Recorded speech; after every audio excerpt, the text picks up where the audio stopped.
What's up guys, how are you all doing? Today we'll be attempting to make one of the most important electrical equipment in any kind of devices, a rectifier. But what the heck is a rectifier? You see, a rectifier is a device that converts a messy and unstable alternative current, which is an AC, into a more stable current, which is known as DC.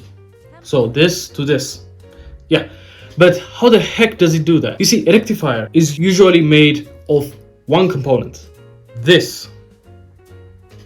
This is a diode, typically a high performance diode. Component, which is a diode, is to let only one direction flow of current.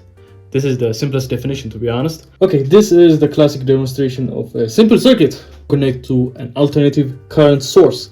Now, when we apply voltage through this circuit, if we probe, for example, right here, if we will read such kind of graph, it's just like this. It's a classic graph of an AC circuit, which indicates that this one is positive and this one is negative. Anyway, now moving on, we all know that a diode only lets one direction flow of current, which means the current can go through here, but it cannot go back through the same wire. Which means after this, if we measure the probe right here, we will get this kind of graph. The positive side is conductive and the negative side isn't. So there is no conduction in the negative side, which means it may rise up and it may go down. This would be a phantom line, which means it doesn't exist. And when it reaches zero, it becomes up, then down, then phantom, and the like. Just like this. We call this a half wave rectification. You got that? Still, the rectification that we want is just like this, right? We want this kind. If this is the zero, we want a direct current, which is like this, or closely like this. And this is not this. So we need to add more components to the system. So yeah, what shall I do? And now I realize that instead of kind of wasting my time in something that is very common, yeah, I can just simply Google.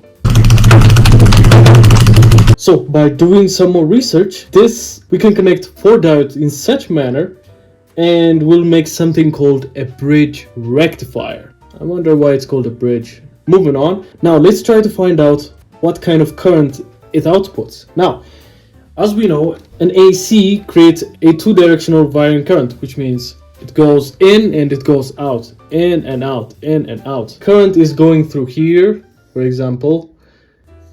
It's just going through here, and the only way it can go, by the way, this is positive, it will travel through here, which is the positive, just like this. One way, only this way. So as current go through here, the current rises just like this.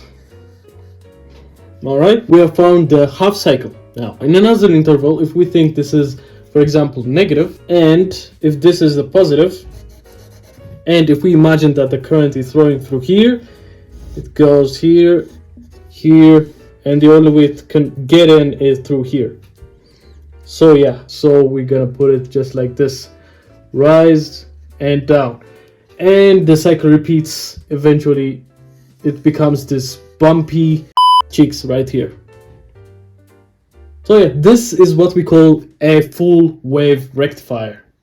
So yeah, seems easy, right? Yeah, but not quite. Earlier I said that what I wanted was this direct straight line of DC current. This is no straight line. Okay, and another thing that I found is this. By adding a capacitor, it will make it smooth, you know? You can make many dirty words. So the new waveform is gonna be just like this. Okay, it's gonna be bumpy, but this is the waveform that it should look like. So yeah, this is how a full bridge rectifier works with a capacitor. So yeah, it was relatively easy, right? Yeah, same.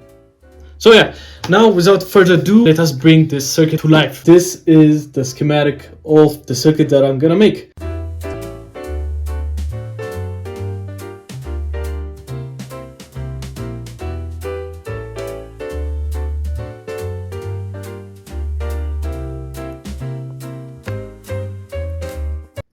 Okay guys, now I've made the bridge rectifier just like this. Here is the main outlet, and here are the bridge diamond shaped diodes and parallel connected to this Beautiful capacitor. Now, let's turn it on. There's a little bit vibrational sound. I don't know if you guys can hear it, but it vibrates a little. And it's getting hot. I don't want to touch it. Now, there's a little problem. You see, this diode only accepts until about 3 amps. 3 amps, imagine that. Now, because of the 3 amps that I was talking about, I may not be able to draw that much current if I want to. But imagine it.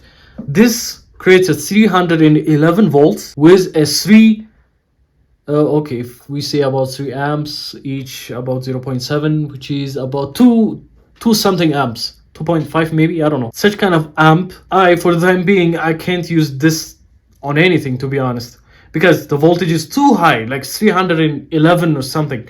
I need something to add, some components to add on this circuit if I want it to function for a specific purpose. I just remembered that we can add a transformer to the system. You see, a transformer, its entire purpose is to convert power, right? Yeah, but this transformer's rating is important. For example, if we use a transformer for like 12 watts, and that is the only energy we're gonna get. So instead of making a new diode, a new capacitor, and a new transformer, instead I've plugged this system, this circuit, this beautiful circuit, inside an old radio. Using rectifier, you can do many things, just like lighting a bulb. Oh shit. There we go. Using a rectifier, you can build your own power supply. But for the time being, this is what a rectifier does. If you see any kind of schematic of any device, for example, a power supply, a phone, a charger, any kind, it always have a full bridge rectifier. This is more or less what rectifier does. Yeah, pretty neat. And I hope you build your own as well. And finally, don't forget to share, subscribe, and comment your thoughts about this, and see you next time.